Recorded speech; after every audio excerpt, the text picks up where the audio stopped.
देखो प्रश्नावली 1.2 सवाल है, सिद्ध करो कि √5 एक अपरिमेय संख्या है। देखो इस प्रश्नावली में कई सारे सवाल है जिसमें 1.2 में और परिमेय संख्या अपरिमेय संख्या को सिद्ध करना है। आपको कई सवाल है और परीक्षा में बोर्ड की परीक्षा में तो ये सवाल आते हैं, तो अच्छे से समझिए। देखो सबसे पहले आपको क्या लिखना है, माना √5 एक परिमेय संख्या है। ऊपर दे रखा है अपरिमेय, यहाँ हमको क्या मानना है, परिमेय संख्या मानना है। तो अब हम दो पूर्णांक मानते हैं। दो पूर्णांक हमने मान लिया a और b। क्या मान लिया, a और b। अब ये √5 के बराबर हमने लिख दिया a बटा में b, a बटा में b, क्योंकि a बटा b लिखने का कारण मेरा है परिमेय संख्या। परिमेय संख्या किसे कहते हैं, ऐसी संख्या जिसको हम p बटा q के रूप में या a बटे q के रूप में लिख सकते हैं, वो परिमेय संख्या होती है। अब देखो √5 बराबर a बटा में b, दोनों तरफ क्या करेंगे हम, वर्ग। दोनों तरफ क्या करेंगे हम, वर्ग करेंगे। देखो इधर भी वर्ग करना है और यहाँ भी वर्ग करना है। √5 का वर्ग और a बटा b का वर्ग। देखो √5 गुणा √5 करेंगे, √5 गुणा √5 करेंगे जब आता है 5। तो इस √5 की जगह मैंने लिख दिया 5 बराबर a का वर्ग हो गया a² और b का हो गया b²। अब हम क्या करेंगे, इसकी जगह पे वज्र गुणा।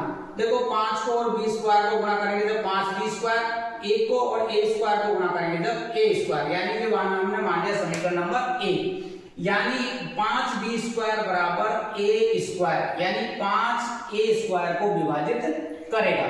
5a² को विभाजित करेगा या a को विभाजित करेगा। माना a बराबर 5 के, अब दोबारा हमने क्या मान लिया, माना a बराबर 5 के। k क्या है, यहाँ पर एक पूर्णांक है। k क्या है, यहाँ पर एक पूर्णांक है। तो देखो a बराबर ये हो गया हमारा 5 के, a बराबर 5 के। a बराबर क्या माना अपन ने, 5 के। तो जो a बराबर 5 के है वो हमको इस समीकरण नंबर 1 में रखना है, a की जगह। तो 5b² बराबर 5k², 5b² बराबर 5k², यानी ये हो गया आपका 5b² बराबर 5 का वर्ग कितना होता है 25, k का क्या हो गया k²। देखो 5 का भाग 25 में दे दिया अपन ने 5 बार, तो ये हो गया b² बराबर 5k²। यहां पर देखो अब आपको b² बराबर 5k²। अब यहां पर 5 b² को विभाजित करेगा, 5 b² को विभाजित करेगा, विभाजित करेगा। अब देखो यहां पर b और a की ही पूर्णांक उभयनिष्ठ पूर्णांक है, इसमें a और इसमें b उभयनिष्ठ पूर्णांक है, यानी और इसके अलावा कोई पूर्णांक नहीं है। यानी हमारा अब आपने जो परिमेय मानी थी, ऊपर कल्पना करी थी √5 एक परिमेय संख्या है। देखो यहाँ पर जो उभयनिष्ठ पूर्णांक आ रहे हैं वो 1 और b है, यानी 5 नहीं है। तो अब आपको ऊपर यहाँ क्या लिखना है, अतः हिंदी में लिखना है, अतः हमारी ऊपर की अवधारणा विरोधाभास लिख सकते हो, त्रुटिपूर्ण लिख सकते हो, गलत लिख सकते हो। हमारी ऊपर की अवधारणा गलत है। अतः √5 एक अपरिमेय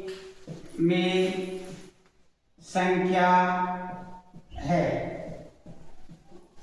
√5 एक अपरिमेय संख्या। यहां पर एक लाइन ऊपर आप लिख सकते हो, b और 1 इसके गुणनखंड है। देखो एक सवाल को दोबारा से एक बार फिर समझ लीजिए। √5 कोई भी संख्या हो सकती है, √5 हो सकती है, √7, √3, 1 बटे √5, 1 बटे √3, 1 बटे √7, बहुत सारी संख्या है और उनको करने का यही तरीका आपका यही है। तो √5 एक परिमेय संख्या। सबसे पहला काम आपको ये करना है कि √5 को परिमेय संख्या मानना है। ये हमारी अवधारणा मानी हमने, √5 एक परिमेय संख्या है। तो सबसे पहले दो पूर्णांक मांगे आपको a और b। √5 के बराबर आपको क्या लिखना है, a बटा में b। फिर इन दोनों तरफ वर्ग करना है। क्या करना है, दोनों तरफ वर्ग करना है। इसका वर्ग करेंगे, इसका भी वर्ग करेंगे। √5 का वर्ग कितना होता है, 5 होता है, और a का बजर गुणा करेंगे तो देखो 5 को b को स्क्वायर को गुणा करेंगे 5 b स्क्वायर हो गया, 1 को और a स्क्वायर को करेंगे तो a स्क्वायर हो गया। अब देखो यहाँ पर इस समीकरण से समीकरण नंबर 1 बोल दिया इसको, तो 5 किसको विभाजित करेगा a स्क्वायर को, 5 किसको विभाजित करेंगे यहाँ पर a स्क्वायर को।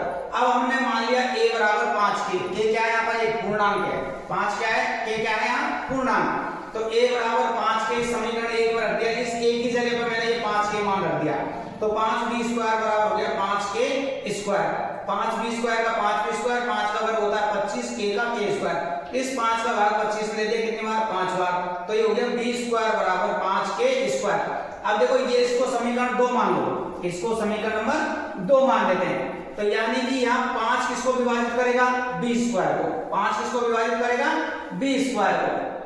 अब देखो इसमें b और a के अलावा और कोई उभयनिष्ठ पूर्णांक हमारे पास में नहीं है, इसी प्रकार इसमें नहीं था, तो अब हम क्या लिखेंगे, यहाँ आते हैं हमारी जो ऊपर की अवधारणा थी वो गलत है, √5 क्या है एक परिमेय संख्या नहीं है, कौन सी है, अपरिमेय संख्या है।